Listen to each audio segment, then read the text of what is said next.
Why dip your toe when you can dive right in? Why let things simmer when you can cook up a storm? Why live life in half measures when you can live it to the brim?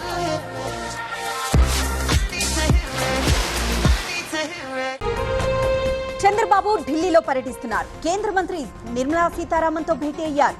Jaishankar ని కూడా కలవబోతున్నారు. రేపు media conclave లో పాల్గొన్న అనంతరం ప్రచారం కోసం మహారాష్ట్ర వెళ్తారు. ఇక కేటీఆర్ అరెస్ట్ కి కుట్ర చేయడం లేదన్నారు శ్రీధర్ బాబు. సింపతి కోసమే పదే పదే అరెస్ట్ మాటను ప్రస్తావిస్తున్నారని చెప్పారు. బీజేపీ బీఆర్ఎస్ లు కుట్ర చేస్తున్నాయన్నారు. లగచర్లలో అధికారులపై హత్యాయత్నం జరిగిందన్నారు మంత్రి. ఇక సంగారెడ్డి జిల్లా జైల్లో ఉన్న లగచర్ల రైతుల్ని కేటీఆర్ పరామర్శించారు. భూములు లాక్కుంటామంటే పేదలు తిరగబడతారని చెప్పారు. సీఎం రేవంత్ ను అధిష్టానం తప్పిస్తే దిక్కుండదన్నారు. దాడిలో కాంగ్రెస్ నేతలు కూడా పాల్గొన్నారని కేటీఆర్ ఆరోపించారు.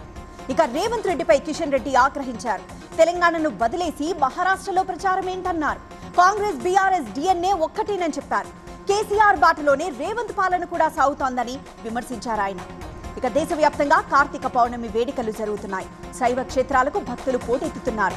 గంగ నుంచి గోదావరి వరకు నదుల్లో పవిత్ర స్నానాలు చేశారు. కార్తీక దీపాలు వెలిగించి నదుల్లో వదులుతున్నారు. ఇక రాహుల్ కి అమిత్ షా సరికొత్త సవాల్ విసిరారు. దమ్ముంటే బాల్ ఠాక్రేను 2 నిమిషాలు పొగడాలన్నారు. ధైర్యం ఉంటే బాల్ ఠాక్రే సావర్కర్ల గురించి రాహుల్ 2 మంచి మాటలు మాట్లాడేలా చూడాలని ఉద్ధవ్ ఠాక్రేకు సూచించారు. ఇక కెనడా తమ దేశం అంటున్నారు ఖలిస్తానీవాదులు. పైగా శ్వేత జాతీయుల్ని చొరబాటుదారులుగా అభివర్ణించారు. కెనడాలో శ్వేత జాతీయులంతా యూరప్ దేశాలకో ఇజ్రాయెల్కో వలస వెళ్లిపోవాలన్న డిమాండ్తో అక్కడి ప్రజలు షాక్ అవుతున్నారు.